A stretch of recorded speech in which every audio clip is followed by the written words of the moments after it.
So here we have Ranorex ready and open to create our test solution using a new solution wizard. So just click on this, and the first thing we're presented with is just how we want options for configuring Ranorex. So here we have configure Ranorex for desktop application, web applications, mobile iOS or Android application, or we can set it to blank, which is just starting from scratch. Since we'll be using IQ, it's best to start off with using a desktop, configuring for desktop applications. So we click there.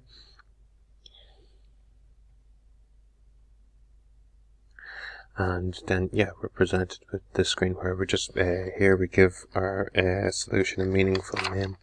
In this case, I'm just going to call it demo. For since we'll be creating, for this example, I'm just going to be creating a new sales order, so I could easily call it something like sales order test either. In the next window, we're presented with applications, which we select as our main application under test. You can select from any of the list of running applications. If the application isn't running, you can also select browse for application, but here we'll just select Intact IQ and continue. And then finally on the solution wizard, we're just going to set our recording behavior, so we can focus on a single application which will only record selections from our whitelisted app, which in this case is IQ. We can focus on multiple applications, so we can add other if we want to test other apps other than IQ, we can add more to the whitelist here. Or no focus applied allows us to select and test any applications on the screen, and that's pretty much it. We can just finish at that point.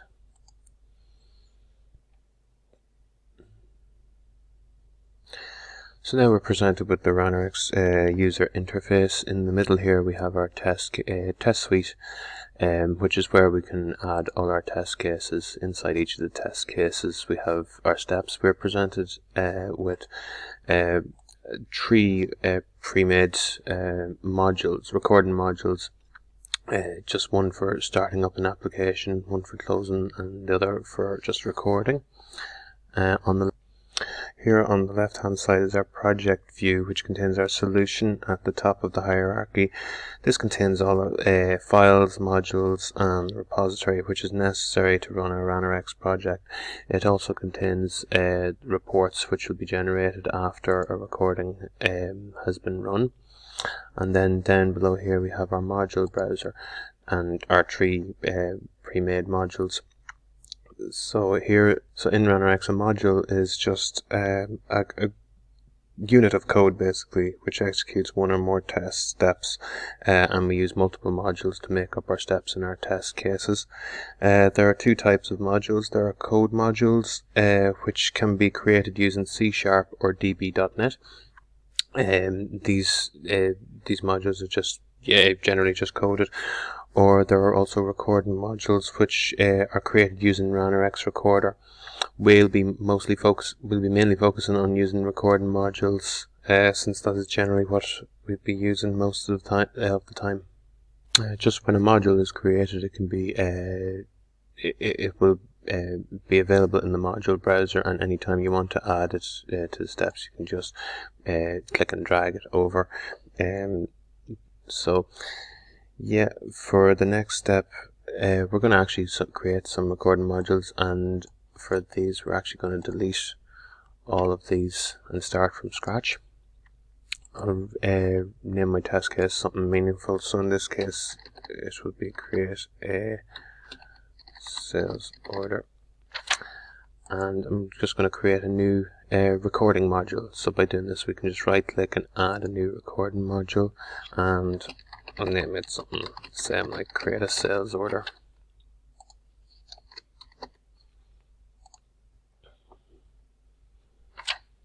One thing to make sure of when working with Ranorex is to make sure the screen resolution is at 100%, as if it isn't, this can affect the outcome of recording. If you're using different screens, sometimes if the screen resolution changes, the mouse might move over to the wrong position on the screen.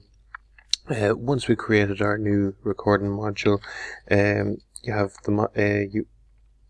to record the steps, you can just simply click record. In here is an empty list which will contain our steps. So just going to click record.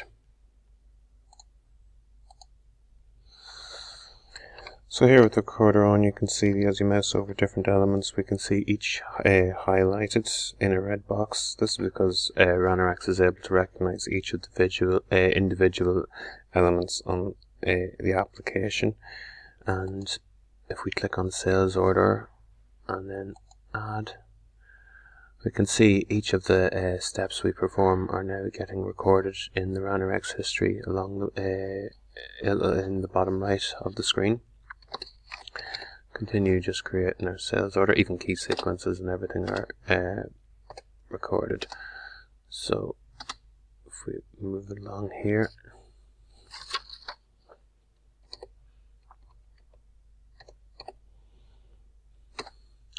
and with key sequences, you can see I might have made some mistakes there, but you can go and edit them later. And at this point, we'll take a look at the Ranorex recorder. We're able to pause the recording at this point. You can also completely stop it, or you can click on the validate option. At this point, we're going to validate the net amount just to make sure the price is correct. So on when we go over it again, that should be the same. So just the same as when we click a button, just click on the element and the select element window will appear. So we just have to make sure everything in this is correct as well for validation. And yeah, we can see their screenshot there. So we click next, and here we have an option to select the different attributes. So in this case we're selecting the text, which is 7.04, and checking that it exists. Yeah, you can also check that it not exists or enabled as many others, but generally we don't really need to change these. So I click OK, and then we can click Save.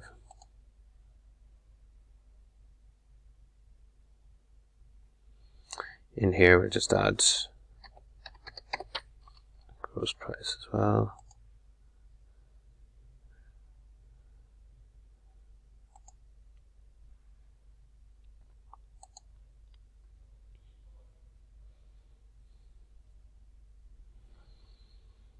And we can stop right there. So once we stop, we go back into our Ranorex form and see the history of all the steps we performed. Now, there's a few cases here where we might need to edit and change some of these. I'd like to separate some of these out. So some of these steps out. So we might want to make our quantities separate and product code separate. Now, down underneath our recorded steps, we can see our repository. Now, the repository, these are all the elements that have been recorded on the screen. They're the UI elements that have been recorded, and they're just contain the paths for each item. And these uniquely identify the elements on the screen. So save all these, and if we go back, we could end our test case. We could end right there with that, but I think we're gonna divide up these modules into multiple modules.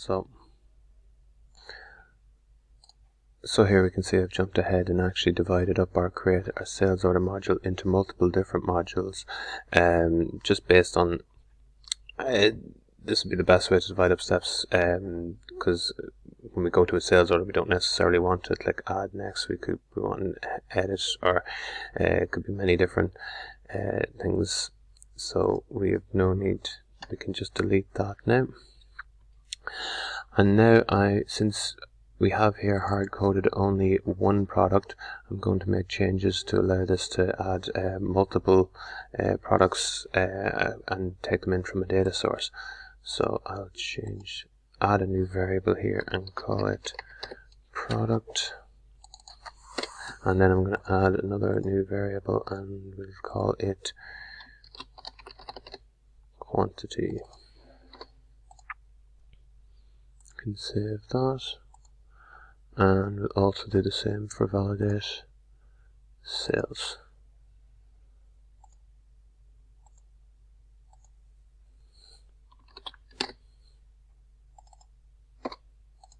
And okay.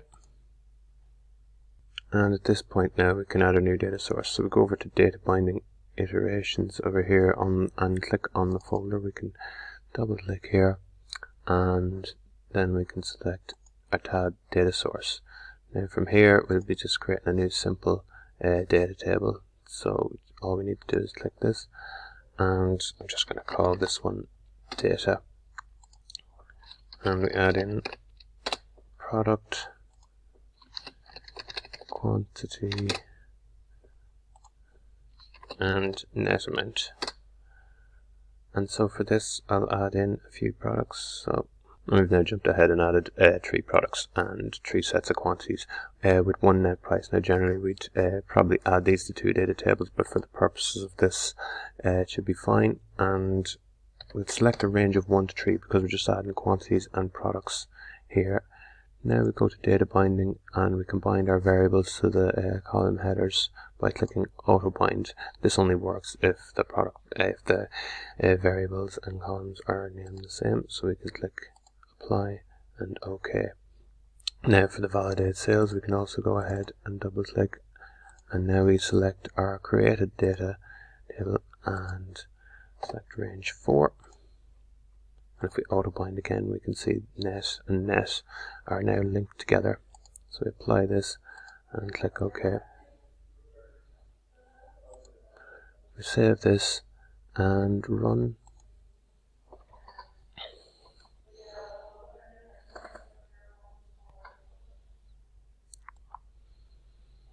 Now here you can see our recording start to run, and now it's going through all the steps by itself.